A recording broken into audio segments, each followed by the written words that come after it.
dikuruskan dan diurapi oleh Roh Kudus. Pada saat kami mendengar firman-Mu, kami tahu firman-Mu berkuasa untuk membawa kami kepada kebenaran, berkuasa untuk membuat kami melihat pembelaan dan pertolongan Tuhan. Terima kasih Tuhan, terima kasih Yesus. Terpujilah Yesus Tuhan, Allah kami, Allah yang baik. Terima kasih atas pengurapan-Mu dari awal ibadah kami, dan kami percaya sampai akhir ibadah kami akan diurapi oleh Roh Kudus. Terima kasih Tuhan, dalam nama Yesus kami mau belajar firman Tuhan. Haleluya, haleluya. Amin. Puji Tuhan, silakan duduk. Oleh anugerah, oleh kebaikan Tuhan, kita bisa beribadah saat ini, memuji Tuhan, memuliakan Tuhan. Ada berapa banyak yang permisi, layan perjamuan, ada yang permisi karena ini, ada karena ini, ada perjalanan. Tapi pada kita saat ini mau belajar firman, bahwa firman Tuhan ini akan memberikan semangat baru untuk kita untuk menjalani hidup. Saya akan sampaikan firman Tuhan saat ini dalam hal persahabatan yang membawa mau. Perlu kita belajar bahwa persahabatan itu pun bisa membawa mau. Ya. Orang Kristen, umat Tuhan saat ini perlu belajar tentang bahwa rupanya ada persahabatan yang membawa mau. Ada persahabatan yang membawa mau. Ya.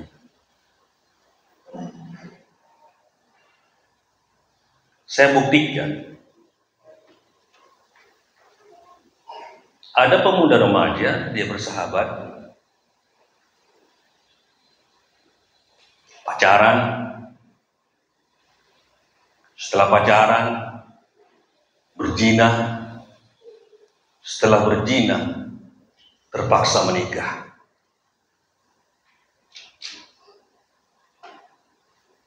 Membawa bencana dalam hidupnya. Ada pemuda remaja, karena pergaulannya, dia punya anak tanpa tak terima anak apanya, tak terima lakinya, dia mau kawin, minta mau kawin, tak mau, dia bunuh, dia membunuh apanya, pacarnya, karena dia terpaksa mau kawin, terpaksa. Saudara tahu, hari ini kita perlu belajar. Rupanya ada persahabatan yang bawa mau, ada persahabatan yang bisa membuat engkau ke laut. Kalau dibahasakan, ke laut lah kau katanya. Banyak persahabatan yang bisa membuat hidupmu bukan menjadi lebih baik, tapi lebih hancur, lebih kacau. Ya kan? Lebih hancur, lebih kacau, lebih jauh dari Tuhan. Ya kan? Ada persahabatan, bersahabat lama-lama dia semakin jauh dari Tuhan. Bukan semakin dekat sama Tuhan, tapi semakin jauh dari Tuhan. Semakin tidak setia dia sama Tuhan. Itulah yang saya katakan bahwa persahabatan yang membawa maut. Kalau bicara maut, kita bisa katakan kematian atau kebinasaan atau ke neraka ataupun kehancuran. Kalau bicara maut.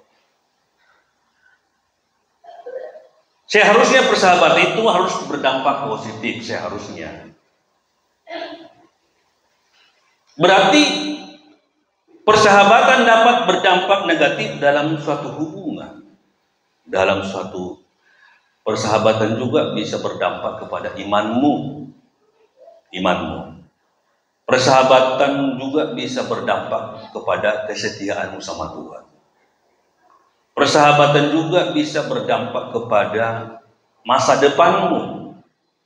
Nah, itu, masa depanmu. Di akhir zaman ini banyak persahabatan yang berujung maut. Kalau saudara sering dengar berita, televisi, lihat, dengar baca koran.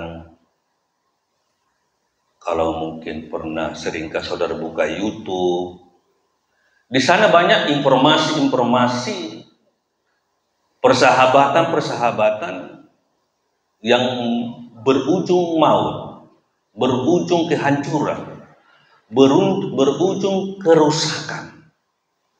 Itulah persahabatan. Artinya saudara-saudara, perlu kita memang hari-hari zaman ini perlu berhati-hati dengan bersahabat dengan siapapun. Bersahabat dengan siapapun. Kita perlu berhati-hati. Karena persahabatan itu dapat membuat imanmu hancur, rusak, sesat, tapi juga bisa membuat kita semakin dekat sama Tuhan. Jadi kalau saudara bersahabat, membuat engkau lebih jauh sama Tuhan, lebih jahat, lebih nakal, ya kan? Jangan bersahabat dengan siapapun itu. Kalau itu membuat engkau jauh jadi nakal, semakin jauh sama Tuhan, semakin karaktermu jahat. Jangan bergaul. Pemuda remaja ada banyak, hati-hati bergaul. Aku senang kalau saudara di sini antara pemuda remaja saling pacaran. Kalau bisa menikah, sama-sama menikah, senang aku.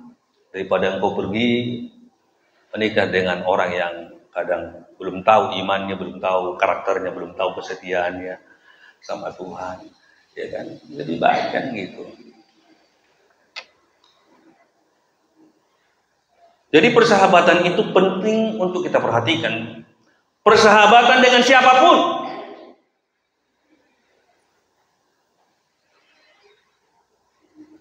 Karena itu bisa mempengaruhi iman. Saya kemarin, tadi malam saya baca YouTube. Aku rasanya sangat apa ya? Seorang hamba Tuhan, Pendeta Esra Soru, kalau saudara pernah YouTube, itu banyak sekali Esra Soru. Saya ada bertanya, ini beda, ya. Dia bilang, ada bertanya sama dia. Dia menjawab pertanyaan.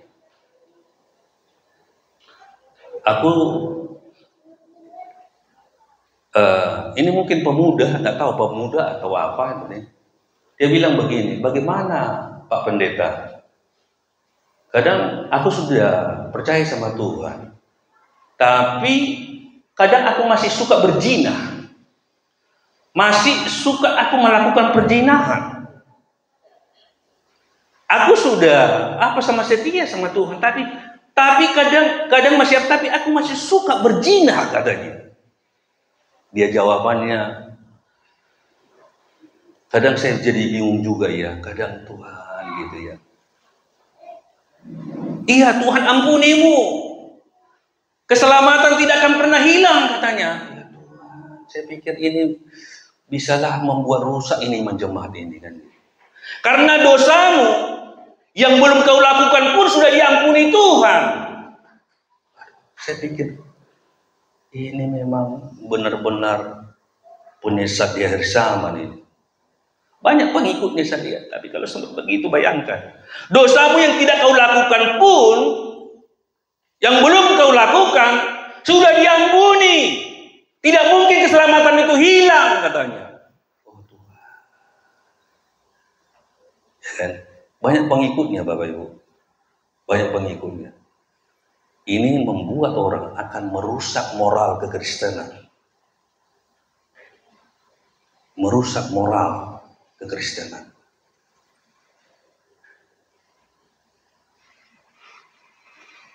Makanya kadang, aduh ya, saya sedih sekali. Orang kalau sudah bangga ya melihat, banyak pengikutnya. Kadang ada yang positif sebenarnya, ada pengajarannya, ada yang saya ambil positif banyak, ada sih positif. Tapi pada saat mendengarkan keselamatan tidak bisa hilang. Karena dosamu pun sebelum engkau lakukan sudah ku ampuni dosamu, katanya. Dalam hati saya, oh Tuhan Yesus tolong ini. Ini benar-benar nabi palsu itulah ini. Jadi makanya kita harus hati-hati Bapak Ibu. Pengajaran sekarang ini mengerikan zaman sekarang kalau nggak hati-hati kita.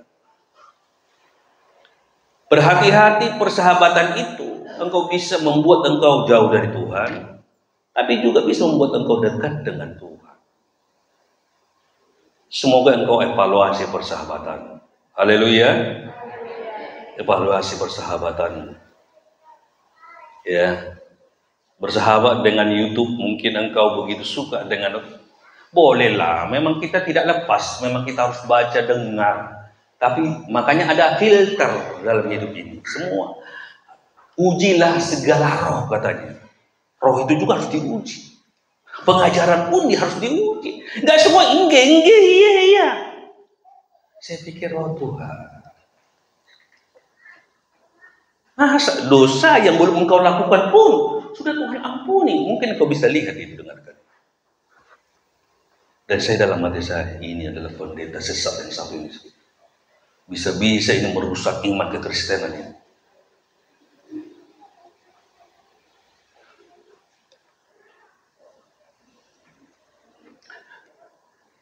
Jadi persahabatan bisa membawa maut. Persahabatan bisa membawa maut. Mari kita baca dalam Lukas 23 ayat 12. Lukas 23 ayat 12. Dan pada hari itu juga bersahabatlah Herodes dan Pilatus. Sebelum itu mereka bermusuhan. Dan pada hari itu juga bersahabatlah Herodes dan Pilatus. Sebelum itu mereka bermusuhan. Ini saudara tahu, Herodes ini raja pada saat itu di Yudea. Dia menjadi seorang raja di Yudea pada saat itu. Tapi pada saat itu Pilatus ini adalah seorang gubernur suatu provinsi. Jadi mereka ada persahabatan. Dulu bermusuhan, tapi mereka menjadi bersahabat. Karena apa? Karena ada maksud dan tujuan mereka. Ada rencana mereka. Ada rencana planning. Ada tujuan mereka. Ada misi mereka. Ada maksud mereka. Untuk ngapain? Membunuh Yesus. Ini Herodes ini, kalau Herodes saya baca Herodes Antipas. Herodes Antipas ini dia ini seorang yang membunuh rasul. Siapa yang kepalanya dia apa? Yohanes Pembaptis.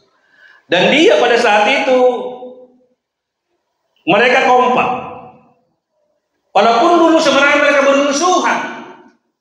Mereka tidak cocok bermusuhan, tapi karena Herodes dan Pilatus ini, karena ada misi mereka tersembunyi, tujuan mereka yang tersembunyi, rencana masalah yang tersembunyi, maka permusuhan ini menjadi persahabatan di dalam diri mereka.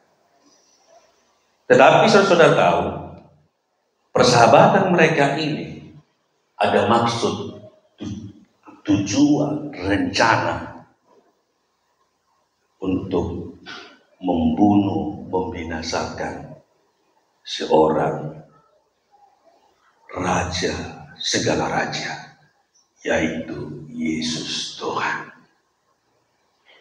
Kelihatan mereka bersahabat baik kan? Kelihatan mereka baik-baik, ya kan? Kelihatan persahabatan mereka itu, keindahan mereka itu, ya. Saudara-saudara, kita mau menyoroti dan melihat wujud persahabatan Herodes dan Pilatus. Jadi kita mau menyoroti atau melihat wujud persahabatan Herodes. Yang pertama, ada kelicikan di sana. ada kelicikan. Bapak Ibu, kalau kau bersahabat, kalau sudah mulai ada unsur kelicikan, jauhkan itu. Jauhkan itu persahabatan itu. Kalau sudah mulai ada unsur kelicikan di sana, unsur kelicikan, itu bukan bersahabat yang benar. Buang itu persahabatan itu.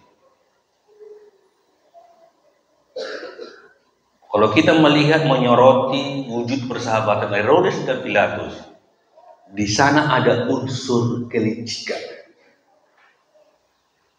Ada unsur perencanaan jahat di sana. Ya. Kalau kita lihat orang Farisi, dia terus berusaha mencari-cari kesalahan Yesus. Terus dia berkeliling mencari kesalahan Yesus. Kelihatan benar, tapi hatinya penuh dengan kebusukan, pikirannya penuh dengan kejahatan. Kelihatan mereka bertopengkan kebaikan, mereka bertopengkan kebenaran, tetapi mereka tidak sadar rencana mereka lebih jahat, pikiran mereka lebih jahat, maksud mereka lebih jahat. Itulah Farisi. Dan saya mau katakan kepada Bapak Ibu, jangan bergaul-gaul jika ada unsur di sana rencana-rencana jahat, walaupun bertopengkan kebaikan, tetapi ada unsur kejahatan di sana, ada unsur rencana-rencana jahat, ada unsur tujuan-tujuan yang jahat, ada unsur motivasi yang jahat. Dan saya mau katakan, itu bukan persahabatan yang baik, itu persahabatan yang salah. Ya, persahabatan. Herodes dan Pilatus, mereka bisa menjadi bersahabat walaupun mereka bermusuhan kian, menjadi bersahabat karena ada maksud dan tujuan yang salah. Ada unsur-unsur motivasi yang tidak benar. Bertopengkan kebaikan. Ada banyak sekarang orang bertopengkan kebaikan. Bertopeng kebaikan. Hanya bertopeng saja. Tetapi hati pikirannya penuh dengan kejahatan. Ya kan? Penuh dengan kejahatan. Dan Tuhan tidak butuh orang-orang seperti itu. Yang pertama, apa tujuan persahabatan Herodes dan Pilatus? Yaitu ingin menyingkirkan Yesus karena mereka terusik dan ketakutan atas pengaruh ajaran dan perbuatan-perbuatan Yesus kepada masyarakat banyak pada saat itu. Jadi ingin menyingkirkan Yesus, ini tujuan persahabatan Herodes dan Pilatus, ingin menyingkirkan Yesus karena mereka terusik dan ketakutan atas pengaruh ajaran dan perbuatan-perbuatan Yesus kepada masyarakat banyak. Inilah salah satu tujuan persahabatan Herodes. Ya, tujuannya. Ingin menyingkirkan Yesus karena mereka terusik dan ketakutan atas pengaruh ajaran dan perbuatan-perbuatan Yesus kepada masyarakat banyak. Rupanya kan ada sesuatu yang terselubung di sana. Soalnya ada ya. Dia berusaha menyingkirkan Yesus, ya kan? Karena ada unsur ketakutan di sana kan, terusik, ketakutan, tersaingi kan, ada persaingan, ada apa ya? Yang kedua, mereka ingin membunuh Yesus karena mereka anggap Yesus sesat dan menyesatkan orang. Ya kan? Mereka anggap itu Yesus menyesatkan. Rupanya rencananya lebih sesat, pikirannya lebih sesat, perbuatannya lebih sesat daripada Yesus. Ya kan? Rencananya lebih sesat, pikirannya lebih sesat, motivasinya lebih sesat. Nah, jadi kita saudara-saudara harus hati-hati. Ya, hati-hati. Mereka ingin membunuh Yesus karena mereka anggap Yesus sesat dan menyesatkan orang. Yang ketiga, aku hanya ambil tiga. Apa tujuan persahabatan Herodes dan Pilatus? Yang ketiga, mereka ingin lepas. Mereka ingin lepas dari pengaruh nama Yesus yang besar dan membuat iri dan takut kehilangan jabatan dan pengaruhnya. Jadi orang Farisi pada saat itu, para imam-imam, mereka takut dan mereka iri sama Yesus. Mereka takut kehilangan jabatan. Mereka takut bagaimana, aduh, aku mau ya kan begitu. Sekarang ini kan ada jabatan kan banyak orang kan menghancurkan orang pun mau karena jabatan supaya aku duduk di sana. Itulah gara-gara jabatan. Manusia macam sekarang melakukannya. Takut karena pengaruhnya. Dia lebih berpengaruh dengan saya. Jadi dia mulai buat rencana yang jahat. Bertopengkan apa? Bertopengkan kebaikan. Banyak sekarang bertopengkan kebaikan. Hati-hati Bapak Ibu. Banyak manusia sekarang yang bertopengkan kebaikan. Manis sekali dia ngomong. Wah, Bapak, manis sekali. Ya kan? Tapi itu hanya topeng-topengnya saja.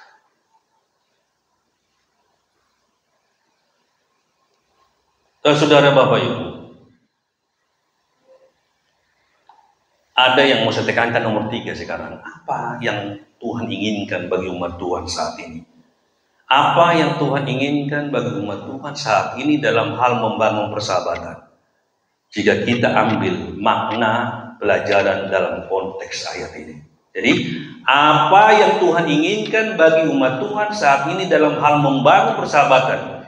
Jika kita ambil makna pelajaran dalam konteks ayat ini, yang pertama, membangun persahabatan harus dengan tujuan dan motivasi yang benar agar hasilnya benar. Haleluya. Membangun persahabatan harus dengan tujuan, motivasi yang benar agar hasilnya benar.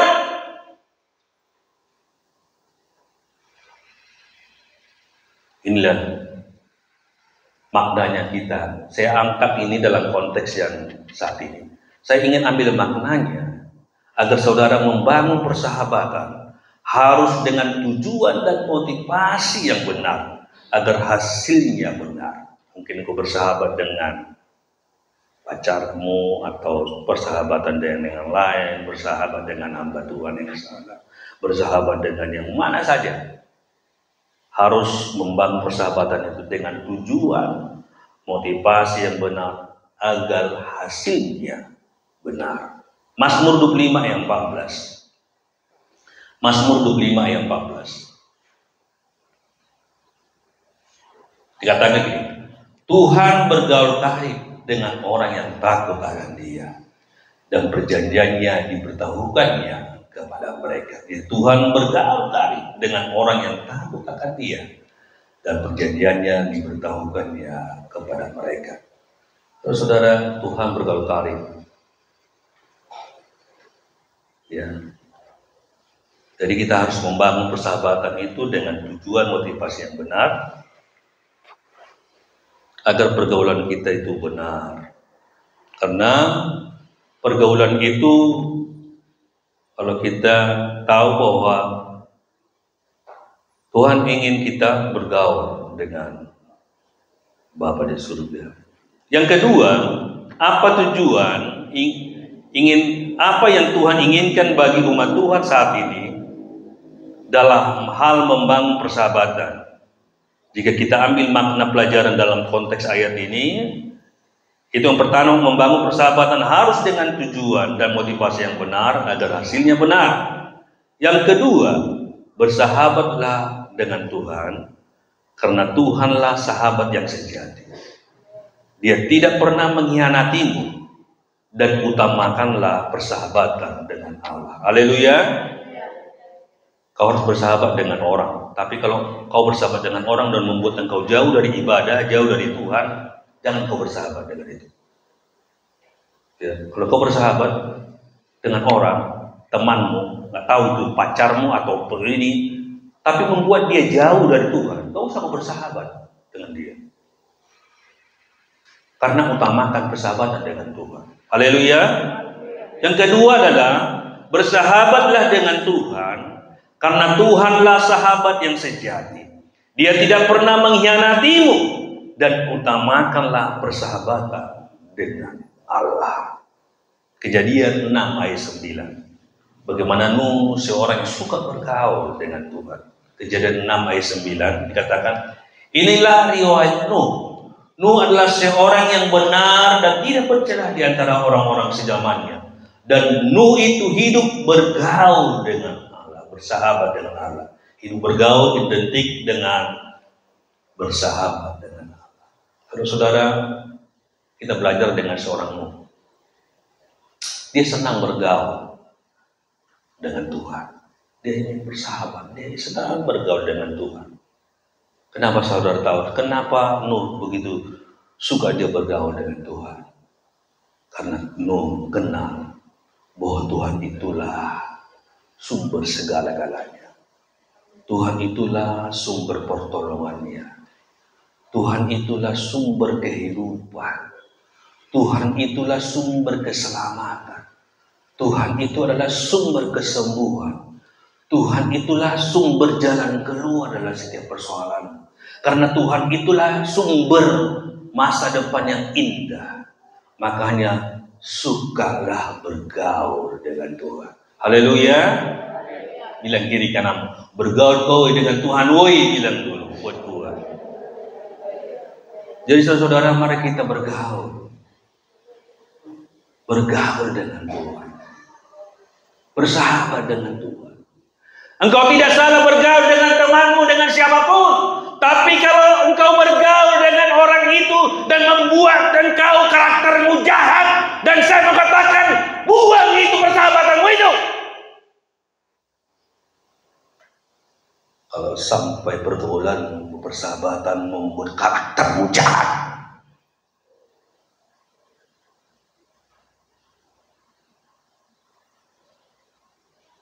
mari bersahabat dengan Tuhan. Tuhan tidak pernah mengkhianatimu. Haleluya. Kadang teman kita bisa mengkhianati kita. Ya, ada teman yang sedekat kita kalau bisa mengkhianati kita. Tetapi Tuhan tidak mungkin mengkhianati kita. Tuhan Allah yang baik.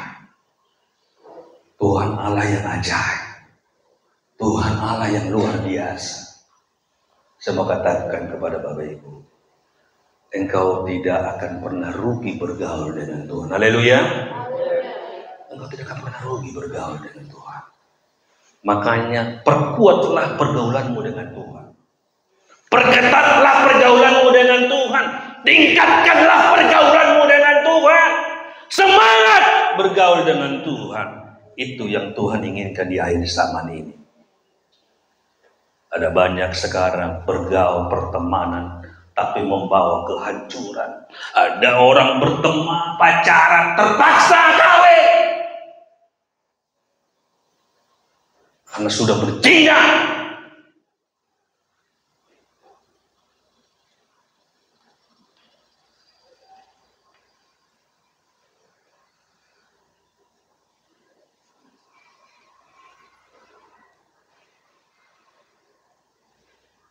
Yang ketiga, apa yang Tuhan inginkan bagi umat Tuhan saat ini dalam hal membangun persahabatan?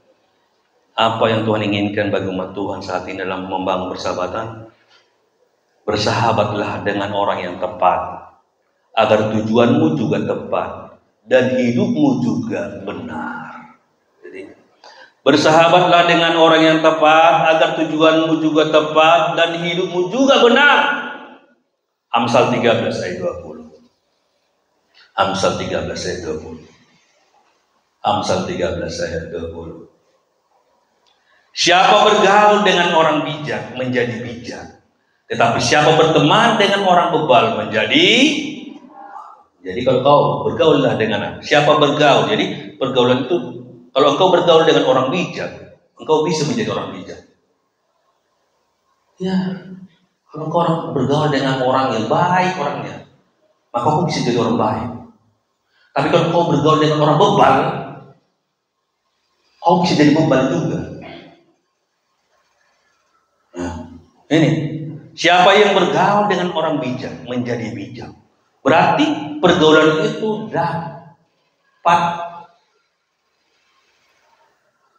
mempengaruhi, dapat apa ya bahasanya,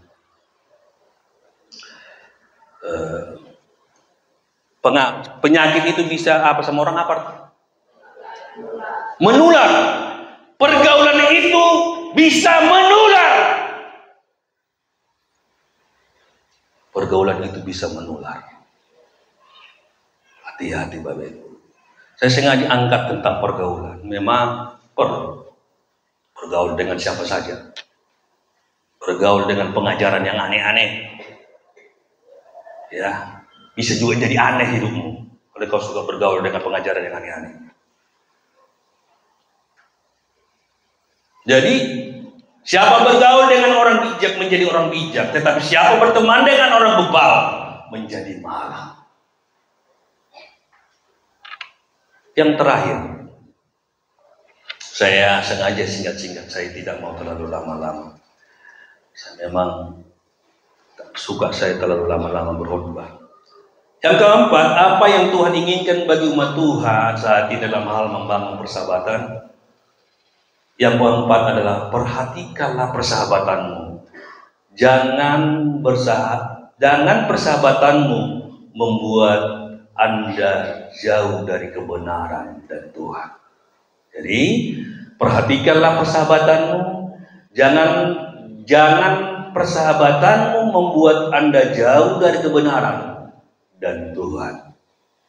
Kalau persahabatanmu membuat engkau jauh dari Tuhan, berarti persahabatanmu itu adalah persahabatan yang salah. 1 Korintus 15 ayat 33 yang sudah terbiasa. 1 Korintus 15 ayat 33. 1 Korintus 15 ayat 33 dikatakan, janganlah kamu sesat. Pergaulan yang buruk merusak kebiasaan yang baik. Dulunya engkau baik, tapi karena engkau suka bergaul dengan yang rusak, maka hidupmu pun akan rusak. Walaupun engkau dulunya baik. Nah, itu. Kenapa? Menular. Pergaulan itu menular. Janganlah kamu sesat. Pergaulan yang buruk merusak kebiasaan yang baik. Semoga kita hari-hari ini mau evaluasi pergaulan kita. Evaluasi, ya. Kita evaluasi. Coba cek, pemuda remaja, coba cek pergaulan. Kita semuanya, coba kita mau evaluasi bagaimana kita bergaul saat ini. Engkau harus bergaul, memang kita manusia bersosial kan? Memang kita harus bergaul. Tetapi jangan sampai pergaulan itu membuat kita jauh dari Tuhan. Rusak iman kita, semakin jauh dan semakin jauh. Haleluya, terpujilah Yesus Tuhan. Allah yang baik, Allah yang ajaib, dan Allah yang luar biasa. Mari kita bangkit berdiri. Kita mau sembah Tuhan di Allah yang baik, Allah yang ajaib.